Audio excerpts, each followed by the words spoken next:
বাসায় যদি মসুরের ডাল আর অল্প চিকেন থাকে তাহলে আপনিও এটাকে পাগল হয়ে যেতে পারবেন। আসসালামু আলাইকুম everyone, welcome to my another cooking video. আবারও চলে এলাম নতুন আর সহজ একটা রেসিপি নিয়ে। আশা করছি আজকের রেসিপিটি সবার কাছে ভালো লাগবে। আর এই রেসিপিটা তৈরি করাও কিন্তু অনেক সহজ।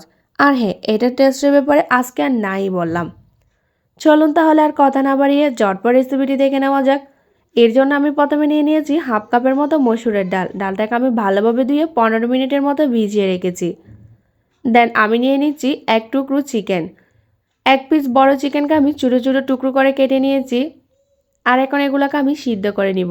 এর জন্য চুলায় একটা প্যান বসিয়ে দিলাম। প্যানের মধ্যে আমি ডাল আর চিকেনটা দিয়ে দিলাম। সাথে দিয়ে দিচ্ছি 1 কাপের মতো পানি। এই 1 কাপ পানি দিয়ে ডাল আর চিকেনটা খুব ভালোভাবে সিদ্ধ করে নিব।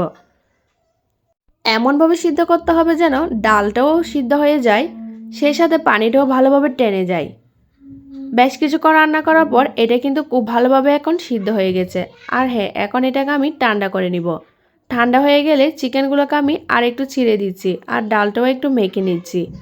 দেন এখানে অ্যাড করে দিচ্ছি আমি হাফ কাপের মতো পেঁয়াজ কুচি, 2টা কাঁচামরিচ কুচি দিয়ে দিলাম, ধনিয়া পাতা কুচি দিয়ে দিলাম 1 টেবিল চামচের মতো, রসুন বাটা দিয়ে দিচ্ছি হাফ চামচ, আদা বাটা দিয়ে দিলাম হাফ চামচ, সেই সাথে দিয়ে দিচ্ছি হাফ চামচ লবণ, হলুদ গুঁড়া দিয়ে দিলাম হাফ চামচ, ধনিয়া গুঁড়া আর জিরা গুঁড়া মিলে দিয়ে দিচ্ছি 1 চা চামচ, একটা ডিম দিয়ে দিলাম, বাইন্ডিংয়ের জন্য দিয়ে দিচ্ছি হাফ কাপের মতো টোস্ট বিস্কিটের গুঁড়া। আপনারা চাইলে এখানে ব্রেড ক্রাম্ব বা কর্নফ্লাওয়ার যে কোনো একটা ইউজ করতে পারেন। এখন সব উপকরণগুলো একসঙ্গে খুব ভালোভাবে মাখিয়ে নিচ্ছি। আমাদের নাস্তাটি তৈরি করা কিন্তু অলমোস্ট শেষ। এখন শুধু শেপ দিয়ে ভেজে নেওয়ার পালা। এখন আপনি চাইলে আপনার পছন্দ মতো যে কোনো শেপ দিয়ে এগুলাকে তৈরি করতে পারবেন। আমি আজকে কাবাব শেপ করে এগুলাকে তৈরি করে নিলাম। চুলায় একটা প্যান বসিয়ে দিয়েছি আর তেলটা খুব ভালোভাবে গরম করে নিয়েছি। একদম গরম তেলে আমি এগুলাকে ছেড়ে দিব। দেন মাঝারি আছে এগুলাকে উল্টে পাল্টে ভেজে নিব সুন্দর একটা কালার আসা পর্যন্ত। একটা সাইড হয়ে আসলে উল্টিয়ে আমি আরেকটা সাইড ভেজে নিব।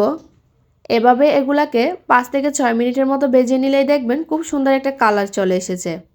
যখনই দেখবেন এটা গোল্ডেন ব্রাউন কালার হয়ে এসেছে তখন এটাকে তেল ঝরিয়ে উঠিয়ে নেবেন। ব্যাস তৈরি হয়ে গেল মজাদার ডালের নাস্তা।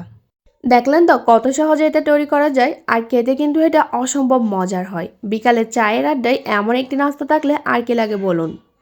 এই শীতের সন্ধ্যায় এইরকম একটা গরম গরম নাস্তা খেতে কার না ভালো লাগে। অবশ্যই একবার হলেও এই রেসিপিটা ট্রাই করে দেখবেন, ইনশাল্লাহ সবার কাছে ভালো লাগবে। তো কেমন লেগেছে আমার আজকের সহজ রেসিপিটা অবশ্যই কমেন্টে জানিয়ে যাবেন। যদি আমার রেসিপিটা ভালো লেগে থাকে লাইক কমেন্ট শেয়ার করতে ভুলবেন না। এরকম আরও সহজ আর নতুন রেসিপি পেতে আমার পেজটি ফলো দিয়ে আমার সাথেই থাকবেন। আজকের মতো এখানেই বিদায় নিচ্ছি। আগাবারও দেখা হবে নতুন কোনো রেসিপিতে। সবাই অনেক বেশি ভালো থাকবেন, সুস্থ থাকবেন, আর হ্যাঁ আমার জন্য বেশি বেশি দোয়া করবেন। আল্লাহ হাফেজ।